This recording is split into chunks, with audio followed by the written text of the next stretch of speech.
guys. So I have a bunch of topics that I want to discuss today. I'm gonna get right into it. TNA might induct Macho Man Randy Savage into their Hall of Fame um Sunday, which is today at Slammiversary pay-per-view, which marks 10 years of TNA being in the world of wrestling. It says Randy had a brief stint in TNA in the mid 2000s.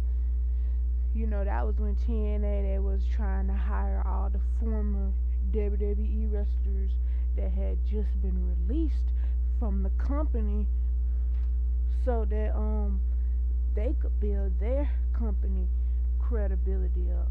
So I mean, I don't know. Would this mean TNA got a one up on WWE or something like that? Like, look, yeah, we got Randy Macho Man Savage in the Hall of Fame before y'all. What? Nah, I don't know. Then we got Alberto Del Rio might be pulled from No Way Out pay per view, which it will be next Sunday, due to a concussion he suffered last week. So that could affect the championship match with him and Sheamus. So we'll see how that plays out. Personally, I'm not all that interested in the match to begin with. Gonna more on a Kelly Kelly update. I did another video where I told y'all Kelly Kelly might be leaving WWE soon, and I'm gonna give you an update. They're saying now she has been booking projects without WWE, outside of WWE, I should say. You know, she's been with WWE since 2006. You know, when she was 18, she's the youngest diva to ever sign a WWE contract. And now they are saying that they will do anything, give her any amount of money she wants, because to them she is the most marketable diva right now on the roster, and they want to lock her in a long-term contract.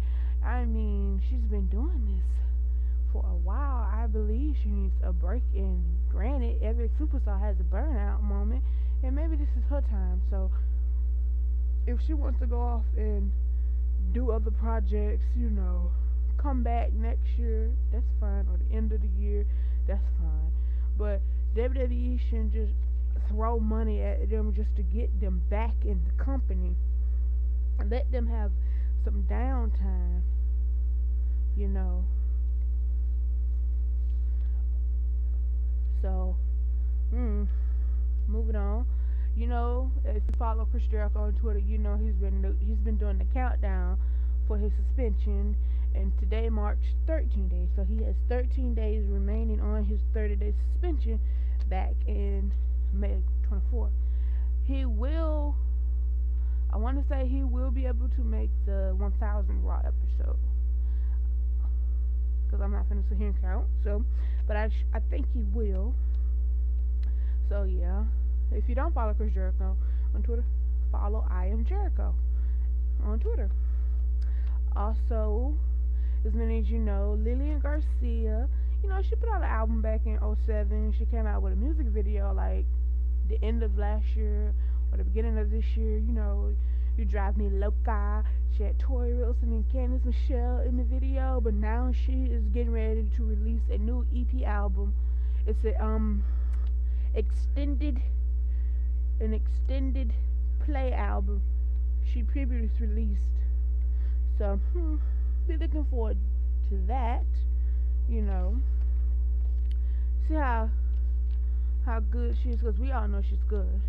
Now, update on Brock Lesnar. You know, he had a meeting with UFC president Dana White, and it said it was a bad meeting, and he said that the door isn't fully closed on Brock Lesnar, but he also said that Brock Lesnar tweeted him and said that he wanted to come there and he wanted to fight, but keep it quiet because he didn't tell anybody. So why come back to WWE if you want to go back to UFC and fight?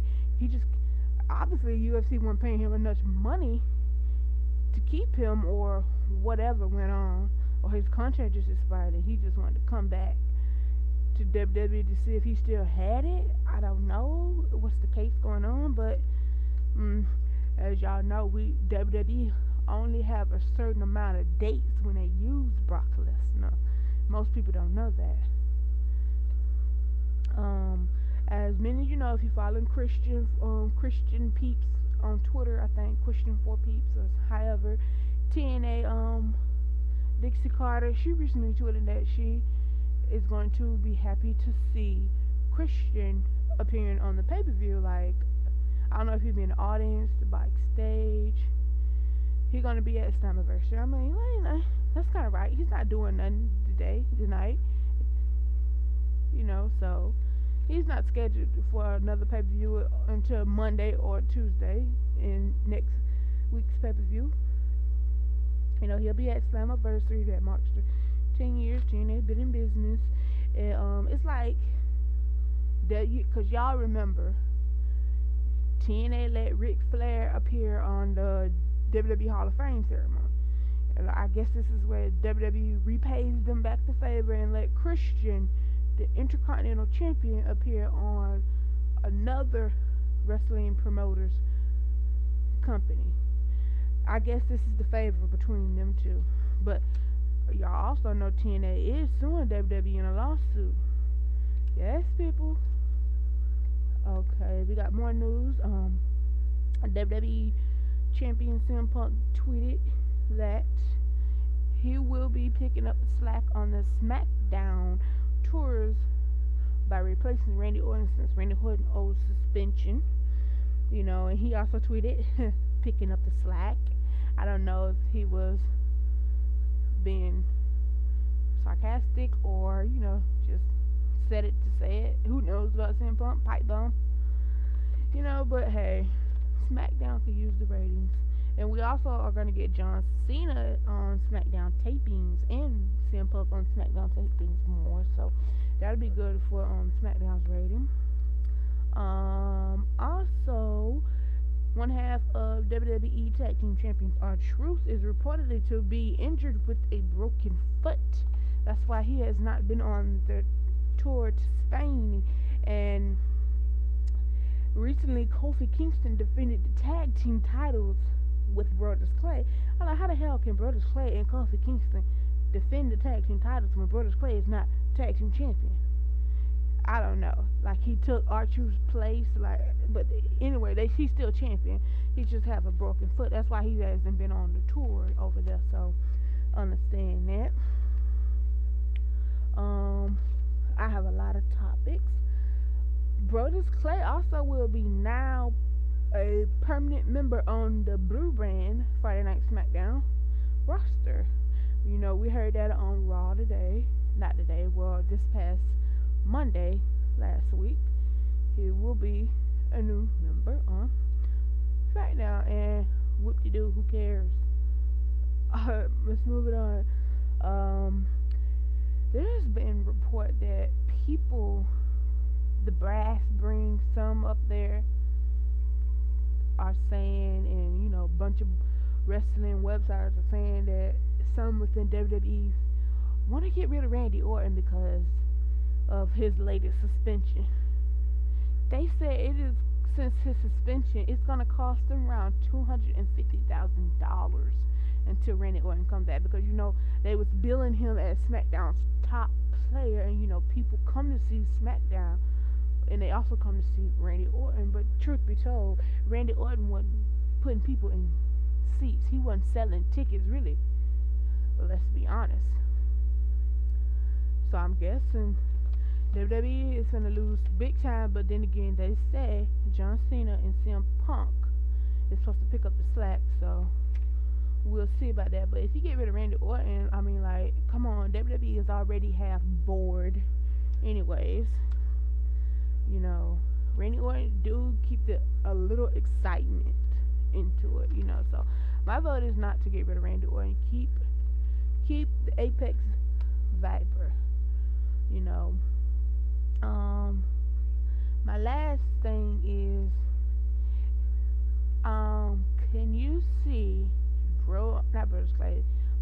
you see Dolph Ziggler, a future Hall of Famer, a future WWE champion?